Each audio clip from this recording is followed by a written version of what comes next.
ನಮಸ್ಕಾರ. ನಾನು ನಂಜುಂಡಸ್ವಾಮಿ. ಈ ವಿಡಿಯೋ ಮಾಡುತ್ತಿರುವ ಉದ್ದೇಶವೇನೆಂದರೆ, ಇಂದು 76ನೇ ಗಣರಾಜ್ಯೋತ್ಸವದ ಶುಭಾಶಯಗಳು ಕರ್ನಾಟಕದ ಜನತೆಗೆ. ಹಾಗೆ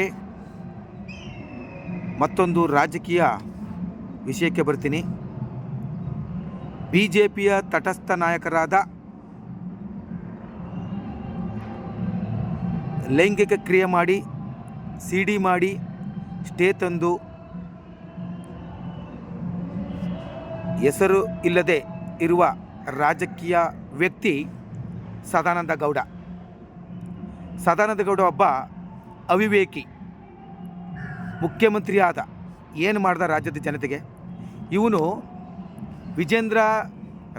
ರಾಜ್ಯಾಧ್ಯಕ್ಷ ಆಗಿರೋದಕ್ಕೋಸ್ಕರ ತುಂಬ ಹೊಟ್ಟೆ ಕಿಚ್ಚು. ಸುಮಾರು 7-8 ಜನ ಸೇರಿಸ್ಕೊಂಡು ತಟಸ್ಥ ಹಿರಿಯ ರಾಜಕಾರಣಿಗಳ ಸಭೆ ಅಂತ ಹೇಳ್ತಾನೆ ಸದಾನಂದ ಗೌಡ. ತಾನೇ ಒಬ್ಬ ಅಯೋಗ್ಯ. ಇವನ ವಿಡಿಯೋಗಳನ್ನ ನೋಡಿದ್ರೆ ಇವನಪ್ಪ ನಮ್ಮ ರಾಜ್ಯದ ಮುಖ್ಯಮಂತ್ರಿ ಹೇಗಾದ ಅಂತ ನಮಗೆ ನಾಚಿಕೆ ಆಗುತ್ತೆ. ಇವನು ಯಾರಿಗೂ ಸಲ್ಲದ ವ್ಯಕ್ತಿ, ಏನು ಪ್ರಯೋಜನ ಇಲ್ಲದ ವ್ಯಕ್ತಿ. ಇಂಥವನಿಗೆ ಒಂದು ಸ್ವಲ್ಪ ಅಂದ್ರೆ ಮಾನ ಮರಿದೆಯಾ? ಅದೇ ರೀತಿ ಅವನು ಸ್ಟೇ ತಂದಿದ್ದಾನೆ. ಕುಂಟು ಬೊಮ್ಮಾಯಿ, ಬಸವರಾಜ ಬೊಮ್ಮಾಯಿ, ಅವನು CD ಇದೆ ಅವನದುವೆ, ಜನ ಎಲ್ಲ ಹೇಳ್ತಾರೆ. ಅವನು ಸೇರಿದ್ದಾನೆ. ಜೊತೆಗೆ ವಿರೋಧ ಪಕ್ಷ ನಾಯಕ ಅಶ್ವಥ್ ನಾರಾಯಣ, CT ರವಿ, ಇನ್ನೂ ಕೆಲವರು ಸೇರಿದ್ದಾರೆ. ಈ ಸಭೆಯಲ್ಲಿ ವಿಜೇಂದ್ರನ ಆಡಳಿತ ನೋಡಿ ಅಸಮಾಧಾನ ಮಾಡಿದಾರಂತೆ. ವಿಜೇಂದ್ರ ಏನು ತಪ್ಪು ಮಾಡ್ದ ಅಂತ ನಾನು ಕೇಳಿದ ಪ್ರಶ್ನೆ. ಹಿರಿಯರ ಜೊತೆ ಮಾತನಾಡಬೇಕು, ಇಲ್ಲ ಅಂತ ಹೇಳಲ್ಲ. ಹಿರಿಯರಂದರೆ ದೊಡ್ಡವರು ತಂದೆ ಸಮಾನ, ಕಿರಿಯರಂದರೆ ಮಕ್ಕಳ ಸಮಾನ. ಇವರು ವಿಜೇಂದ್ರ ಮತ್ತು ಬಸವನಗೌಡ ಪಾಟೀಲ್ ಯತ್ನಾಳ್ ಅವರು ಬೀದಿ ನಾಯಿಗಳ ಥರ ರಂಪಾಟವನ್ನು ಮಾಡ್ಕೊತಾರಲ್ಲ. ಬೀದಿ ನಾಯಿ ಅಂದರೆ ಬೊಗಳುವ ನಾಯಿಗಳು ಅಂತ. ಊರಿನ ನಾಯಿ ಅಂತಂದರೆ ಜನಗಳ ಹತ್ರ ಇರುವ ನಾಯಿ ಅಂತ ಹೇಳ್ತಾ ಅರ್ಥ. ಇದನ್ನು ಅರ್ಥ ಮಾಡ್ಕೋಬೇಕು ಕರ್ನಾಟಕ ಜನತೆ. BJP ಎಲ್ಲವೂ ಸರಿ ಇಲ್ಲ. ಅದಕ್ಕೋಸ್ಕರ ಈ ವಿಡಿಯೋವನ್ನು ನಾವು ಮಾಡ್ತಾ ಇರೋದು. ದಯವಿಟ್ಟು ಮುಂದಾದ್ರೂ BJPಲಿ ಇರೋರೆಲ್ಲ ಯೋಗ್ಯರು ತಿಳ್ಕೋಬೇಡಿ. BJPಲಿ ಎಷ್ಟು ಜನ ಆಸ್ತಿ ಮಾಡಿದ್ದಾರೆ? ವಿಜೇಂದ್ರ ಮಾಡಿದ್ದಾರೆ, CT ರವಿ ಮಾಡಿದ್ದಾರೆ, ಅಶೋಕ್ ಮಾಡಿದ್ದಾರೆ. ಹೇಳಿ, ಮಾತಾಡಿ. ಅದಕ್ಕೋಸ್ಕರ ದಯವಿಟ್ಟು ಪ್ರತಿಯೊಬ್ಬರೂ BJP ಹಿಂದೂ ಅಂತಾರ.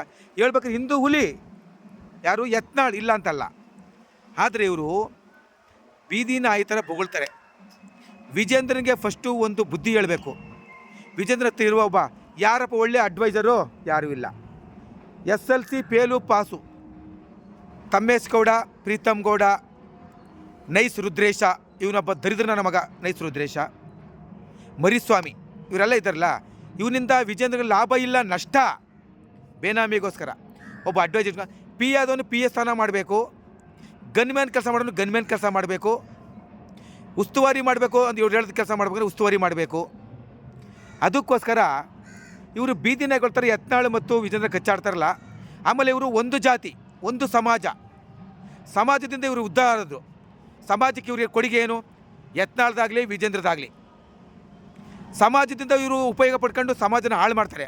ಅದೇ ಬೇರೆ ಸಮಾಜದ ವ್ಯಕ್ತಿಗಳೆಲ್ಲ ಒಂದು ಎಲೆಕ್ಷನ್ ಟೈಮ್ಲಾಗಲಿ, ಒಂದು ಮುಖ್ಯಮಂತ್ರಿ ಸ್ಥಾನನಾಗಲಿ, ಒಂದು ಸಚಿವ ಸ್ಥಾನಗಳಲ್ಲಿ ಬಂದಾಗ ಅವರೆಷ್ಟು ಒಗ್ಗಟ್ಟಾಗ್ತಾರೆ. ಅದನ್ನು ಕಲಿರೋ. ನಿಮ್ಮ ಮನೆಯಾಳಾಗ ವೀರಶೈವ ಲಿಂಗಾಯತ ಅಂತ ಹೇಳ್ತೀರಿ ನೀವು. ಕಲ್ತ್ಕೊಳ್ರದ ಪಂಚಮಸಾಲಿ ಆಗ್ಬೋದು, ಪಂಚಚಾರ ಆಗ್ಬೋದು, ನೊಣಬು ಲಿಂಗಾಯತರ ಆಗ್ಬೋದು, ಶೆಟ್ಟಿ ಲಿಂಗಾಯತರ ಆಗ್ಬೋದು, ಎಲ್ಲ ಉಪಜಾತಿ ಸೇರಿ ವೀರಶೈವ ಲಿಂಗಾಯತ ಅಂತಿದೆ. ಇದು ನಿಮಗೆ ಬರಬೇಕು. ಮಾನಾಮರ್ದಿ ಕಳ್ಕೋಬೇಡಿ. ಕರ್ನಾಟಕದಲ್ಲಿ ಯಾವುದೇ ಪಕ್ಷದ ಮುಖ್ಯಮಂತ್ರಿ ಆಗ್ಬೇಕಾದ್ರೆ ವೀರಶೈವ ಸಮಾಜನೇ ಫಸ್ಟು ಮುಖ್ಯ ಅಂತ ತಿಳ್ಕೋಬೇಕು. ಅದು ತೋರಿಸ್ಬೇಕು ನೀವು. ಭಾರತ ದೇಶದಲ್ಲಿ ವೀರಶೈವ ಸಮಾಜ ಒಂದಾದರೆ ಇಡೀ ಜಗತ್ತನ್ನೇ ಗೆಲ್ಬೋದು ಅಂತ ಹೇಳ್ಬೋದು. ನೀವು ದಯವಿಟ್ಟು ಅರ್ಥ ಮಾಡ್ಕೊಂಡ್ರೆ ಎಲ್ಲ ಕಾರ್ಯಕರ್ತರು ಒಂದುಗೂಡಿ BJP ಪಕ್ಷನ ಗೆಲ್ಲಿಸ್ತಾರೆ. ನೀವೆಲ್ಲ ಕಚ್ಚಾಡಿ ಕಾಂಗ್ರೆಸ್ಗೆ ನೀವು ಆಹಾರ ಆಗ್ತೀರಿ ಅಷ್ಟೇ. ಹೋಗಲಿ, ವಿಜೇಂದ್ರ ಅಧ್ಯಕ್ಷ ಆಗಿದ್ದಾರೆ, ಇಲ್ಲ ಅಂತಲ್ಲ. ಏನು ಲಾಭ? ಏನು ಮಾಡ್ತಿದ್ದಾರೆ? ಯಾರಾದರೂ ಒಬ್ಬ ಫೋನ್ ಮಾಡಿದ್ರೆ ಫೋನ್ ತೆಗಿಯಲ್ಲ. ಆಸ್ಪತ್ರೆ ಅಡ್ಮಿಟ್ ಆಗಿದ್ದೀವಿ, ಆಕ್ಸಿಡೆಂಟ್ ಆಗಿದೆ, ಯಾವುದೋ ಮನೆ ಥರ ಒಂದು ಕೆಲಸ ಇರುತ್ತೆ, ಮತ್ತೊಂದಿರುತ್ತೆ. ಫೋನ್ ಮಾಡಿದಾಗ ಯಾರೂ ಎತ್ತಲ್ಲ, ಅವರ ಕಷ್ಟಗಳನ್ನ ಆಲಿಸಲ್ಲ. ಇಂಥವ್ರು ಬೇಕಾ ಸಮಾಜಕ್ಕೆ? ಅದೇ ರೀತಿ ನಮ್ಮ ಬಸವನಗೌಡ ಪಾಟೀಲ್ ಯತ್ನಾಳ್ ಹಿಂದೂ ಹುಲಿ ಅಂತ ಹೇಳ್ತೀವಿ ನಾವು. ಆದರೆ ಫೋನೇ ತೆಗಿಯಲ್ಲ. ಯಡಿಯೂರಪ್ಪ ಭ್ರಷ್ಟಾಚಾರ ಮಾಡ್ದ, ವಿಜೇಂದ್ರ ಭ್ರಷ್ಟಾಚಾರ ಮಾಡ್ದ ಅಂತ ಹೇಳ್ತಾರೆ.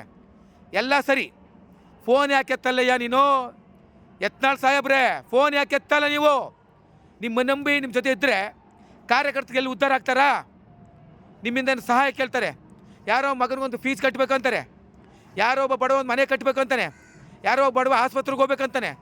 ಇಂಥವೆಲ್ಲ ನಿವಾರಣೆ ಮಾಡಿದಾಗ ನಾಯಕನಾಗಿ ಬೆಳಿತೀರಿ ಯತ್ನಾಳ್ ಅವರೇ. ಇಲ್ಲ ಆದರೆ ನಿಮ್ಗೆ ಬೂದ ಕುಂಬಳಕಾಯಿ ಮಾರ್ಕ್ಸು. ವಿಜೇಂದ್ರ ಅವರೇ, ನೀವು ಮಾಜಿ ಎಮ್ ಎಲ್ ಸಿಗಳೆಲ್ಲ ಕರೆದು ಮೀಟಿಂಗ್ ಮಾಡಿದ್ರಿ. ನೀವು 3 ವರ್ಷ ಆಗ್ಬೇಕಂತ್ರಿ. ರೇಣುಕಾಚಾರ್ಯ ಅಂತ ಕಚಡ ನನ್ನ ಮಗನ ನೀವು ಉಗಿದು ಹೊರಗೆ ಹಾಕಿದ್ರೆ ಗೊತ್ತಾಗುತ್ತೆ. ಶಾಮನೂರು ಮಗನ ಮನೆ ಹೋಗಿ ಬಾಗಿಲಂಗೆ ತಟ್ಟದ ಹೇಳಿ. ಇದೇ ರೇಣುಕಾಚಾರ್ಯ ಮಿನಿಸ್ಟರ್ ಆಗಬೇಕಾದ್ರೆ BP ಹರೀಶ್ ಅವರು ಎಷ್ಟು ಶ್ರಮ ವಹಿಸಿದ್ರು ಅದು ಗೊತ್ತಾ? ನಿಮಗೆ ಗೊತ್ತಾದು? ಏ ರೇಣುಕಾಚಾರ್ಯ, ಏ ಕಚಡ ನನ್ನ ಮಗನೇ, ಏನು ಮಾಡ್ತೀಯ ನೀನು? ವೀರಶೈವ ಸಮಾಜ ಅಂತ ಹೇಳ್ತೀಯ ನೀನು. ಸಮಾಜಕ್ಕೆ ಏನು ಮಾಡ್ತೀಯ ನೀನೊಬ್ಬ? ಹೇಳು. ಗಣರಾಜ್ಯೋತ್ಸವ ದಿನ ನಿನ್ನ ಬೈತಾರ ನಾನು, ಒಬ್ಬ BJP ಕಾರ್ಯಕರ್ತರು ನಿನ್ನ ಬೈತಾರದು. ನಿನ್ನಿಂದ ಹೊನ್ನಾಳಿ ಜನಗಳೇನು? ಹೇಳಪ್ಪ, ಹೇಳು. ನಿನ್ನಂಥ ಅಯೋಗ್ಯ ಬೇಕಾ ನಮ್ಮ ರಾಜ್ಯದಲ್ಲೇ? ಹೇಳು, ಮಾತಾಡಪ್ಪ. ನೀನು ಈಗ ವಿಜೇಂದ್ರ ಏನು ಭ್ರಷ್ಟಾಚಾರ ಮಾಡಿಲ್ಲ, ಎಲ್ಲೆಲ್ಲಿ ಟೋಪಿ ಹಾಕೊಂಡಿದ್ದ, JDS ಹೋಗಿರ್ಲ್ವಾ ಅಂದ. ನೀನು ಶಾಮನೂರು ಮಗನ ಮನೆ ಬಾಗಿಲು ತಟ್ಟೆ, ಶಾಮನೂರು ಮನೆ ತಟ್ಟೆ ಬಾಗಿಲು ಯಾಕೆ ನಿಂಗೆ ಅದೇ GM ಸಿದ್ದೇಶ್ವರನ ಸೋಲಿಸ್ತೆ, ಎಲ್ಲ ದುಡ್ಡು ಇಸ್ಕೊಂಡೆಲ್ಲ ಮಾಡಿ ಊರಲ್ಲಿ ಕಾಲ್ ಮಾಡಿ. ನೀನು ಒಬ್ಬ ವೀರಶೈವ ಸಮಾಜದ ನಾಯಕನ? ನೀನು ಇವ್ರನ್ನ ಯತ್ನಾಳನ ಬೈತೀಯೇ ಹುಷಾರಂತ. ಮೊದಲು ನೀನು ಅಯೋಗ್ಯನಾಗಿ ನೀನು ಸರಿಯಾಗಿರು. ಸಿದ್ದೇಶ್ವರನ ಮನೇಲಿ ಏನು ತಿಂದೆ? ಸಿದ್ದೇಶ್ವರನ ಇಲ್ಲವ್ರು ನಿನ್ನ MLA ಆಗ್ತಿರಲ್ಲ. ಅದೇ ಥರ ಮಾಡಾಳು ವಿರೂಪಾಕ್ಷಪ್ಪ ಅವನ ಮಗ, ಇವರೆಲ್ಲ ಕಿತ್ತೋದವರು. ಏನು ಮಾಡ್ತೀನಿ ನೀವು? ನಾವು ಯೋಚನೆ ಮಾಡಿ. ವಿಜೇಂದ್ರ ತಪ್ಪಲ್ಲ, ಯಡಿಯೂರಪ್ಪನವ್ರು ಇವ್ರ ಹತ್ರಕ್ಕೆ ಬಿಟ್ಕೊಂಡ್ರಲ್ಲ ಅದು ದೊಡ್ಡ ತಪ್ಪು. ಅದಕ್ಕೋಸ್ಕರ ಹೇಳ್ತೀನಿ, ಖಂಡಿತವಾಗಿ ಕರ್ನಾಟಕದಲ್ಲಿ BJP ಸರಿಯಾಗಬೇಕಾದ್ರೆ ಇಂಥ ಅವಿವೇಕಿಗಳು, ಇಂಥ ಅಯೋಗ್ಯರು, ಇಂಥ ನಾಮರ್ದನ್ನ ನೀವು ದೂರ ಇಟ್ಟರೆ ವಿಜೇಂದ್ರ ಅವರೇ ನಿಮ್ಗೆ ಒಳ್ಳೇದಾಗ್ಬೋದು. ಯತ್ನಾಳ್ ಅವ್ರ ಜೊತೆ ಕರೆದು ಮಾತನಾಡಿ ಹಿರಿಯರಿಗೆ ಬೆಲೆ ಕೊಡಿ, ಒಳ್ಳೇದಾಗುತ್ತೆ ಅಂತ. ಈ ಗಣರಾಜ್ಯೋತ್ಸವ ದಿನ ನಿಮಗೆ ಎಲ್ಲ ರೀತಿ ಸೌಕರ್ಯ ಸಿಕ್ಕಲಿ, ಎಲ್ಲ ಸೌಲಭ್ಯ ಸಿಕ್ಕಲಿ, ಒಳ್ಳೇದಾಗಲಿ ಅಂತ ನಾನು ಪ್ರಾರ್ಥನೆ ಮಾಡ್ತಾ ನನ್ನ ಮಾತು ಮುಗಿಸ್ತೀನಿ. ನಾನು ಒಬ್ಬ BJPಯ ಕಟ್ಟಾಳು ಅಂತ ಹೇಳ್ತಿದ್ದೆ, ಆದರೆ ನಾನು ಒಂಟಿ ಸಲಗ ಭ್ರಷ್ಟನ ಸಂಹಾರ ಮಾಡುವುದೇ ನನ್ನ ಗುರಿ. ಜೈ ಹಿಂದ್, ಜೈ ಕರ್ನಾಟಕ, ನಮಸ್ಕಾರ.